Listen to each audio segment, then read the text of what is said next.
High Bittu বলেন, আসসালামু আলাইকুম। আমার মতন যারা নদীর মাছ পছন্দ করেন তারা অবশ্যই গোপালগঞ্জের কাশিয়ানী উপজেলার ভাটিয়াপাড়া বাস স্ট্যান্ড থেকে ভাটিয়াপাড়া বাজারে এখানে আসতে পারেন। এখানে মধুমতি নদীর টাটকা এবং সুস্বাদু নদীর মাছ পাওয়া যায়। এখানে বিভিন্ন রকম মাছ আছে, মাছগুলো দেখবেন। মাছগুলো খেতে খুবই সুস্বাদু, টাটকা, একবারে টাটকা অ্যানিমেটেড মাছ। এটা কি মাছ ভাই? কাকসি মাছ। কি মাছ? এটা বাসা মাছ। এটা কি মাছ? চাটলে মাছ 4 কেজি। আর এটা কি মাছ? বাইন মাছ। একে একে আমরা সব মাছের আইটেমগুলো নিয়েছি এবং মাছগুলো খুবই সুস্বাদু আর কি, সেটা আমরা টেস্ট করে দেখব।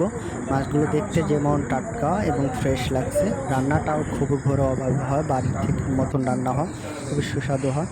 আমরা একে একে সব মাছ টেস্ট করে দেখবো। আজকের সবচেয়ে বড় আকর্ষণ ছিল বেলে মাছের, বড় বড় বেলে মাছ। আপনারা যারা আসতে চান তারা আসতে পারেন। এই মাছগুলো খুবই সুস্বাদু এবং হাতের ঘরোয়া পদ্ধতিতে রান্না, অনেক টেস্টি মাছ।